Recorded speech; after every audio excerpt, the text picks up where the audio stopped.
Bayangkan jika dalam satu malam, rudal-rudal meluncur ke jantung Timur Tengah. Ledakan mengguncang fasilitas militer. Pasar dunia langsung panik. Harga minyak melonjak, dan rupiah mulai bergetar. Inilah yang terjadi ketika Amerika Serikat dan Israel melancarkan serangan militer ke Iran. Bukan sekadar konflik regional, bukan hanya perang dua atau tiga negara. Ini adalah peristiwa yang bisa mengubah arah ekonomi global. Pertanyaannya sekarang, apa dampaknya bagi Indonesia? Apakah harga BBM akan naik? Apakah rupiah akan melemah? Apakah ekonomi kita akan terdampak besar? Dan apakah konflik ini bisa meluas menjadi perang kawasan? Di video ini kita akan membedah semuanya. Dari kronologi serangan, dampak global, efek ekonomi ke Indonesia, hingga skenario terburuk dan terbaik yang mungkin terjadi. Ini bukan video opini kosong. Ini analisis berbasis dinamika geopolitik dan ekonomi makro. Selamat datang di YTTA Channel. Mari kita mulai.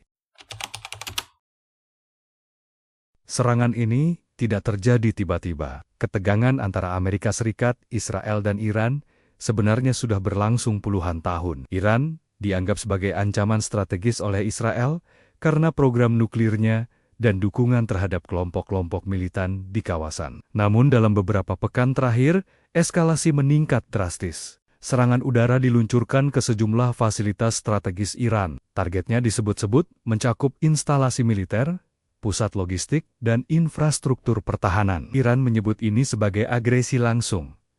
Pasar global langsung bereaksi. Begitu berita serangan menyebar, kontrak minyak mentah melonjak dalam hitungan jam. Investor global beralih ke aset aman seperti emas dan dolar Amerika Serikat. Yang perlu dipahami, Iran bukan negara kecil dalam geopolitik energi. Iran berada di posisi strategis, dekat Selat Hormuz. Jalur ini adalah urat nadi energi dunia. Sekitar 20% minyak global melewati selat ini setiap hari. Jika Iran memutuskan membalas dengan menutup atau mengganggu jalur tersebut, dampaknya akan sangat besar. Dan inilah yang membuat dunia khawatir. Konflik ini bukan soal siapa menang dan siapa kalah. Ini soal stabilitas global. Begitu konflik meletus, efek pertamanya langsung terasa di pasar energi. Harga minyak melonjak tajam. Mengapa? Karena pasar tidak suka ketidakpastian, dan Timur Tengah adalah pusat pasokan energi dunia. Jika ada ancaman gangguan distribusi, maka harga otomatis naik. Kenaikan harga minyak bukan sekadar angka di layar Bloomberg. Itu berarti biaya produksi naik, biaya transportasi naik, harga barang naik. Inflasi global bisa terdorong kembali. Pasar saham di Asia dan Eropa juga mengalami tekanan. Investor khawatir konflik akan meluas. Kita pernah melihat pola ini sebelumnya. Setiap konflik besar di Timur Tengah hampir selalu diikuti lonjakan energi dan tekanan ekonomi global. Namun yang membedakan situasi kali ini adalah konteks global saat ini. Dunia masih dalam fase pemulihan ekonomi. Banyak negara menghadapi beban utang tinggi. Suku bunga global masih relatif ketat. Artinya, dunia tidak dalam kondisi kuat untuk menerima guncangan baru. Dan ketika dunia goyah, negara berkembang seperti Indonesia ikut terdampak. Indonesia berada dalam posisi yang unik. Sebagai negara dengan populasi Muslim terbesar di dunia, Indonesia memiliki hubungan emosional dan diplomatik dengan kawasan Timur Tengah. Namun, di sisi lain, Indonesia juga memiliki hubungan ekonomi dengan Amerika Serikat dan mitra Barat. Pemerintah Indonesia menyerukan penahanan diri dan penyelesaian melalui jalur diplomasi. Mengapa Indonesia berhati-hati? Karena konflik ini sensitif secara geopolitik. Indonesia menganut prinsip politik luar negeri bebas aktif. Artinya, Indonesia tidak berpihak dalam blok militer manapun. Namun, Indonesia tetap memiliki kepentingan nasional yang harus dijaga. Stabilitas ekonomi, keamanan WNI di luar negeri, stabilitas pasokan energi, dan ketenangan sosial di dalam negeri. Jika konflik memanas, pemerintah harus menyiapkan skenario evakuasi WNI, dan itu bukan perkara kecil. Sekarang kita masuk ke bagian paling sensitif. Energi. Indonesia memang bukan sepenuhnya importir minyak mentah. Namun Indonesia masih mengimpor dalam jumlah signifikan untuk memenuhi kebutuhan domestik. Artinya, jika harga minyak global naik, Beban impor naik jika harga minyak dunia menyentuh $100 per barel, tekanan pada APBN akan sangat besar. Pemerintah punya dua pilihan sulit, menahan harga BBM dengan subsidi besar, atau menaikkan harga dan menanggung risiko sosial. Kenaikan harga BBM selalu berdampak luas.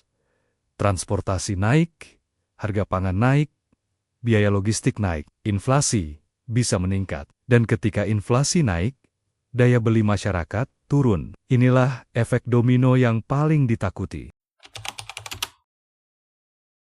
Konflik global biasanya membuat investor global menarik dana dari pasar negara berkembang. Jika modal asing keluar, rupiah melemah.